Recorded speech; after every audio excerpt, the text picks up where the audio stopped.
Hi, Kathy Odell here. Welcome to Shop Talk at the Crystal Wand. I'm here today with Iris. She's Hi. not always easy to catch up with, but we will when we can. Anyway, today we're going to discuss your crystals and how to choose them, how to recognize the energy that attracts you to them. So people are always asking, from years of working in the shop, how do I choose? And I explain you don't have to read the card. You can start with just looking at the stones. Walk around and look at them. See if you're drawn to a certain stone. Then read the card. Most of the time you'll find that you're drawn to it for a reason that makes sense to you. You may think, oh, well, it's because it's pretty, which they are, of course, so many of them are so pretty. And it may be that as well, but it usually has something to do with the property of the stones themselves. For instance, amethyst. Should we go with amethyst since it's here? Amethyst is beautiful in any form. It is it blends with your third eye. Let's see, you're in the center of your crown here. So Yeah. anyway, so the amethyst will help you with open your third eye. It'll help you to sense more things, to understand more. But the energy of the stone is what we're talking about Yes. today. And what it is not everybody relates to the same thing. Correct. This amethyst might do wonders for her. And I'm sued because you always love amethyst. I do. I don't care about amethyst. I've tried working with them. They don't get rid of my headaches. They don't give me any. Lepidolite though, man, you put that. I sleep with this, I'm going to dream. If I work with this, I'm going to stay focused during the day and I'm not going to be half as flighty as I normally am. Truth. But because there for a while, it was like, put it on, Kath, because if I'm running around the crazy person, they always, you got to know me to know that. Anybody's different. Yes. And we all vibrate to a different energetic level. Yes. Not that one's better than another, it's just an individual trait. It's like your DNA. It's like what gives her blonde hair and what gives me red hair. This stone works for her, this stone works for me. You just have to learn to recognize the stone that's going to work for you rather than your friend, because you're two different people and you might have similar interests, but you're not exactly on the same frequency as these stones and crystals are. That makes perfect sense, because that's why your friend may say, well, I don't feel anything from it. You picked it up and you felt all this crazy energy. It's different vibrations from different people. The selenite is good for me personally. I love get these sticks. I've got a couple of them. I got them around my bed, under the sheets, She does. on the corners. I have a crystal grid I sleep She in. does. And I usually sleep pretty good. I think it's, I need to do that. I'm Lots of not that. sleeping very well at all. oh yeah, put them around. Put them at the top, the sides, and the bottom, and it's, Now you can get selenite in the raw. You can get it as the Polished, a smooth, little polished. You can get the small stones. You can get the points and such. But I like the raw. But I like them all actually, and the spheres and everything. It doesn't matter. Yeah. It depends on what you want that day or what you're drawn to. So a lot of people ask. I mentioned the selenite because it does help to clear your energy field. It's one of the fastest ways. I don't mean to look at you when I say that. I know, I'm just looking at I you. always need a cleansing on one of those. So I'm going to do a little thing here with the, she'll feel it most likely. So if you take the selenite, you go like this over their head because you want to get the crown. If you feel anything in there that seems stuck and you may not realize it, pull it out and just shoot it towards a window. But just smooth it over, smooth it down over the front of them, all the way down to their feet if you can. And come back up and go down the back. Do the same thing. And it's like you're soothing using that selenite energy. It's all natural. And it helps to calm people down and helps to clear their energy field of anything you don't need. It really does work. Selenite is a pull good one. out Yeah, and throw it out the calmer. I window. honestly do. But mostly just thinking about soothing that energy and clearing it of any, just like doing that with your hands. You're clearing your hands, and you're doing that with the selenite.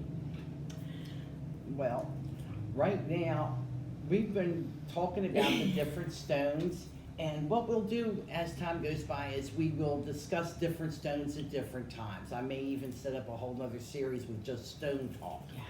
But I wanted to explain today about the difference in the energies of the stones from one person to the next. And what we're trying to get across here is that just because a stone works for you doesn't mean it's the best choice for your friend. Only you know are going to be able to feel what works for you. And the main suggestion is when you go into a crystal shop, walk around, look at them, see what just naturally attracts you, because it's like your spirit, your inner self knows what it needs and it'll feel it. Some people can just put their hands over and will feel a warmth. Some people, you know, they'll have to hold it for a few minutes, but they can just tell this is the one I want. And if it isn't, you start off with a little tumble stone. They don't cost that much. Buy one and carry it for a day or two. If it doesn't work for you, go back, find another one, try it. So little children, a lot of these new children, these young ones, they come into the store, they go right to where they think they want to go and they grab a stone. It's amazing to watch. Some of the young ones, they'll come in and they'll really do this with their hands. It's so cute because they're little and they'll take their hands and they'll run them over the top of the stones. See, my hands tingle depending on where I'm touching right now. Yeah. And mine tingles here, right at these in the front here. So it starts to tingle in the center. Maybe it's your fingers that tingle. Maybe it's you're not quite getting that much energy, but you want to see what you feel from it or sense from it. Then pick it up and hold it. Walk around with it for a few minutes. See what you get, if anything, and see what you feel. And then, but after you feel that, read the card. And you'll find most of the time it's something that you were thinking about or that you needed. Yeah. And it usually is too. 'Cause when the minute I go to this, I feel heat. See, I don't feel it here. I feel it here, yeah. I always feel it on that. I can feel it on the lepidolite. I get it from the Everybody's sun as well. different. You might feel heat, you might feel it tingle, you might just get a chill like Yes. that. I get those little chills. Yeah, she does. Now this one's an interesting one. I know I was trying to skip through past it, but it is called fuchsite. Yeah. And I love it because it's shiny. It's called the fairy stone. The fairies love sparklies. And I believe in the fairies. That's just me. But anyway, this one's a big one. You don't need such a gigantic Yeah, one. we've got them small pieces. We have smaller ones to put. I put them into my plants. I had one that looked like it had died, and I was all sad, and I read about it again, and I put them in there, and my plant came back to life, and actually it came back to life again this year. I didn't even do anything to it except I'd had those Stones pieces in of it. fuchsite in there, and I asked it for the energy, and of course I like the sparkles, and I believe that it did help. It does help, so I put it in all my plants. And they're all thriving. I had put some quartz in a couple of mine that look sad, and they're all happy now. I'm a big quartz fan. Yeah, me too. I like quartz. Quartz too. You want to talk about this at all? No, we're running out of time. Yeah, we here, are. Yeah. Anyway, that's it for today's little talk. We will follow up with our next topic, okay? Thank you. Okay. Hi, Kathy Odell back with our second segment of this week's video, mediumship. This is Lisa. She works here at the shop giving readings for people. She's a medium and an animal communicator, and we'll get into that later. But today we're going to start with the mediumship because I've got questions. I've always had questions. My number one question is, why is it every time I go to a medium, I want to talk to my mother, I want to talk to my father, I want to talk to Aunt Mary. I never get those three people. I get everybody under the sun but the three I would like to talk to. What's up? Well, what happens with that is when you go in and ask for a reading or want to speak with someone, what they do is they send you who and what you need, not who and what you want. And your messages come from what you need at your point in your life and what purpose they have. Well, that's not... Yeah, but sometimes some of these people, they're not giving me a message. They're just like... One girl I went to, she was describing this person, and we spent 20 minutes while she... And I couldn't think, and a week later, it's like, oh my God, I know who that was. That's Uncle Gene. I liked the man. He liked me. But he didn't give me a message. All I got were all these recipes and things, and I just don't understand why. We have no control who comes in, it's just whoever comes in to present itself. So how do you get out? Tell me, how is it when you see people? How do you see them, or what are they? It's very hard to explain. They are an image in my mind, and sometimes I can see them clear as a bell, like not as clear as when they're sitting next to me, or as you're sitting next to me, but they'll have like a little bit of a haze over them. I can see their eyes, I can see their face, but most of the time it comes through as a knowing. I know that someone is here, and I know what they look like without seeing them. It's an image that they kind of send to me. It's very hard to explain. Like a telepathic thing? Yeah, and it depends on who's here, how they're gonna send it to me. Sometimes I get a sense of I get an image in my mind. Other times I can hear it.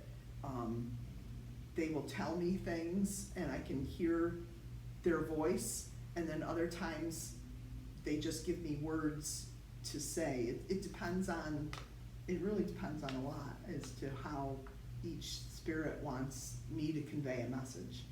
They'll show me, or I'll see an image.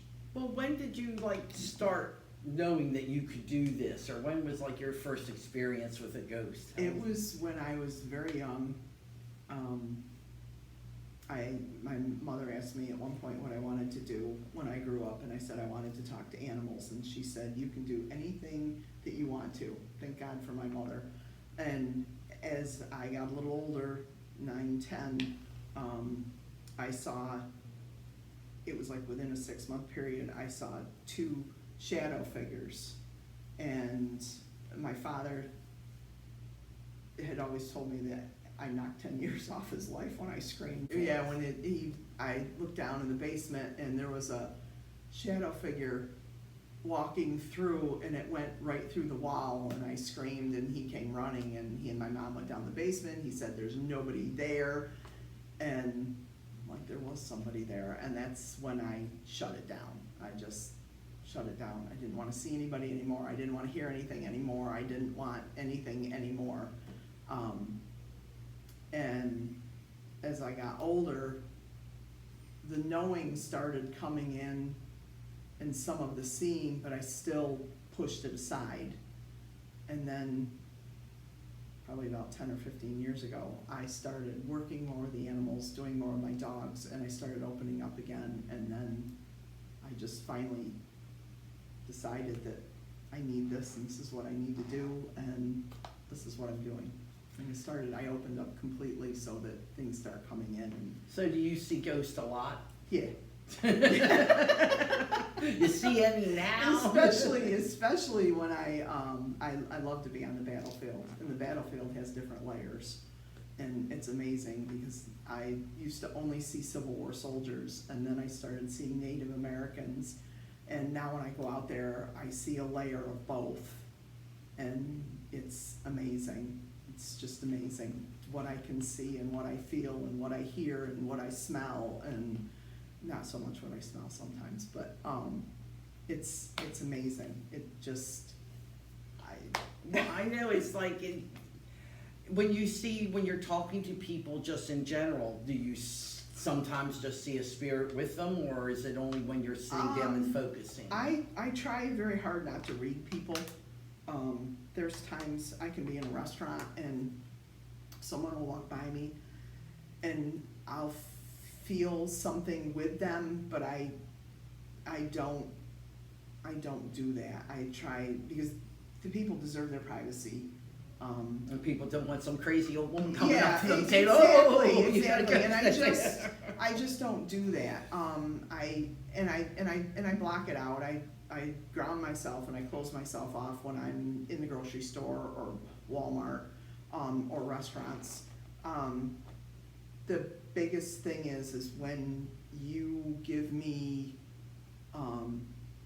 if you shake my hand, I will usually get, it just, you've given me permission to touch you when you reach your hand out, and I try not to read too many people, but every once in a while I get a lightning bolt and I'll get like the whole history. Oh, I don't know. Sometimes I don't like, sometimes I don't like getting that. I don't know. But I do a lot with touch too. Like if you hand me a horseshoe, I can tell you what horse it was on, when they lived, what color they were. I can give you a lot of stuff. I do it with bridles, bits. Well, what if I Anything bought you that'll- something that belonged to somebody? Like if I want to talk to my mother or my aunt or something, Mhm. if I had something of theirs. If you have something that's, I don't know how to say it, like real, if you have something that's metal or stone or silver, nothing with plastic. Plastic is junk. It's not anything but something, yeah, I can usually get something off Crap, of I it. don't know. If I have everything I had at mom's is either glassware or statues or Glass, well, it depends on as long as it's not plastic. If it is something, like stones or metal or anything that, wood, I get a lot off of wood. Sometimes I can tell you, where the tree was, where Oh. it's gonna sound weird, they come alive. They just, I get things. I was out on in the Evergreen Cemetery a couple weekends ago, and, there was a bone, and I picked it up, and it took a couple seconds, and then all of a sudden, I got the animal that it was, and what had happened. And Oh, wow. it's kind of, yeah, and I don't do bones too much. What's It was the a small bones? bone, so I knew it wasn't anything that was, it Well, wasn't that's a person. That's nice. That's And, interesting. It's, yeah, human. No, we Um, always try to keep the place Oh, clear. 'Cause, absolutely. I mean, we've saged and done Mhm. cleansings here when we moved in just to, Mhm. because everybody was telling us there's something here, and it's like, all right. And I Yeah, talk to no, it. I it's- just tell them, as long as you don't bother me, I'm not going to bother you. But I'm Mhm. paying the rent now. It's my place now, and we Yep, are going to be we do here. good. We can either coexist or you can go. Well, and with never knowing like what customers I'm gonna get or how their state is, or what they're going through, I have sage in my truck, and the minute I get in the truck, I light up and usually fill it with smoke. I'm waiting for a police officer to pull me over and ask me what I'm doing, but I get the whole truck. I actually have one of your cauldrons in my console, and there's sage in it, and I light it up, put the back window down, and let it swirl around and get me cleared out, and just to make sure I'll take Sage anything home. spray's a little bit easier than smoking Yeah, yourself but out. I'll tell you, that smoke, it sticks to my clothes, it smells good, and I'll take my shirt off, and it smells good. And I know I know there's things that you have to do to clear them out, but bottom line, there's nothing as good as that smoke. That's the best cleansing. Okay. But, yeah. Well, we just wanted to talk to Lisa today a little bit about this mediumship thing, so everybody understands a little more about it. It's like you're coming into contact. She's going to help you or try to contact somebody on the other side, but it isn't necessarily going to be the person you're looking for. And it's not just her. I've been to 2 or 3 others, and it was the same thing. One of these days, I'm going to get somebody I want over one of these days. Anyway, that's it. We're going to wrap up this segment and move on then to our card reading, okay? Thanks for watching. Hi, Kathy Odell back to close out this session of Shop Talk with the Crystal Wand. Today I'm going to do it a little differently. I'm going to be using the Lenormand Oracle, this one here. It's by Linnea Weatherstone. These cards are a little bit different than your regular cards. They're based on the old playing cards by Madame Lenormand, who was a psychic or card reader for the French 100, 200 years ago, whatever.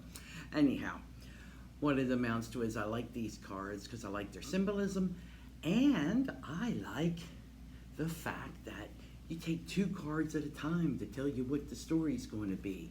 I like to lay them out in 2s, and then you just sort of blend what the 2 meanings are, and it helps you narrow in on what the problem is, or solution.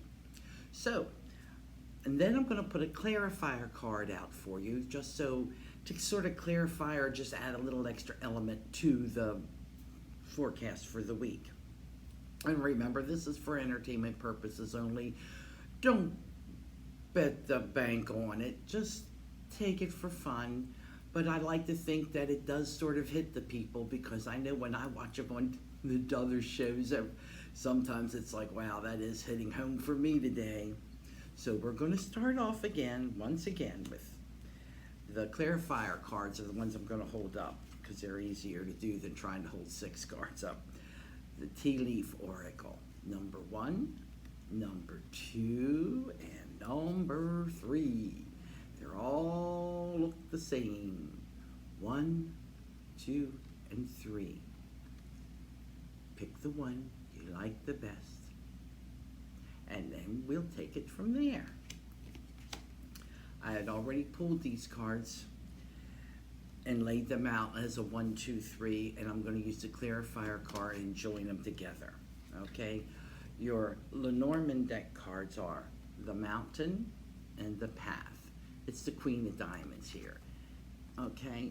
We've got this, and your clarifier is the Owl. Whoops, put it back. That's somebody who's smart. That's somebody who's going to give you good advice. And what this boils down to is, you've got the path you are taking, or the path you are on this week, whatever it is you're planning to do. Let's say your plans. This isn't a lifelong reading. This is a this week reading. So whatever your plans are for the week, you're going to hit a snag. The mountain's going to pop up. You're going to be going down your path. Oh, everything's fine and dandy. It's like, oh, damn. There's either going to be a crack across it, or a pothole, or a boulder, whatever. Something's going to be like, give you pause. But don't worry. All you have to do is go out and seek the advice of a good person, a good friend, a wise person. This person will help you overcome. It's like if that crack in the sidewalk's like this and you can't jump it, they'll say, hey, let's get a couple boards, lay it across, make a little bridge. Or if it's a boulder in the way, they'll say, okay, let's get we'll get one of those big iron things and we'll push it out of the way. This person's going to give you advice on how to overcome whatever the obstacle is that is in your path this week. So don't fret. When it comes up, talk to someone you know, and you will be able to continue going down the rest of your path for the rest of the week, and life will be fine. Okay? Card number 2, Dada the Throne. This means authority. This here represents peace, retirement, old age, an older man. Here you got the king. Why? Somebody who's a nice person, just an older person, a person of authority. And he's also an educated person. He's a person with knowledge of whatever it is you need. At some point, see how you blend the two? You've got the knowledge, you've got the professionalism, you've got the expert, and you've got the older person, the person who has gone to school, who has trained to be a professional, who is in a position of authority. And they're sitting on the throne. So this could be a boss, it could be the leader of your club, it could be the head of the family. Somewhere during the course of this week, something's going to arise, a problem, a question, maybe. It doesn't matter, but something of interest to you that you're going to need to seek advice. And this is just telling you, go to that person who's in charge. Just don't mess around with everybody on the side. Ask your brother or you ask your friend. Go to the head of the family. Or don't ask the guy you're working with. Go to the boss. Go to this guy above you. Go to someone in authority. When you have a question about something this week, when something happens that you're not quite sure what to do, which way to go to your mother. Go to someone in authority, in a position of authority. If it's a legal problem, call the lawyer, that sort of thing. You got enough plumbing problems, call a plumber, call an electrician. Just call in someone who knows what they're talking about and who you trust, and they will help solve whatever the little problem has popped up in your life this week. Okay. And last but not least, and actually the best of them all, number 3 got, ta-da! Man, you got clover, you're rolling in clover, everything's fine. And the sun, look at that sun just shining out there in the side, rising above high. Man, you can't lose for winning this week. That doesn't mean gamble, you're crazy. Just, it means you're going to be in good spirits. Things are going to be going your way. And this is saying don't back down from opposition. If you should come across any obstacles in your path this week, or somebody disagrees with you, or there's a problem, just stand your ground. You've got the strength and you've got the luck behind you to see through whatever it is you're trying to see through. This is a week where you have strength of character. This is a week where you have the sun shining bright on you, protecting you, that golden sunlight coming down from heaven. And the clover. You're rolling in clover. Is that a 3-leaf or a 4? They always show 3 leaves, but it still means the same thing. Lucky days. You've got the best week ahead of all the other 2, so enjoy it while you can. Okay? So much for that this week. Hope to see you again next week when we have our next show. I'll post whatever the topics of the day will be later in the week. I'm hoping to get Tracy on next week because I've been trying so hard to get her, and Mike to look out and get Tracy and Iris together. Okay? Till then, thanks for joining us here at Shop Talk with the Crystal Wand. Bye-bye.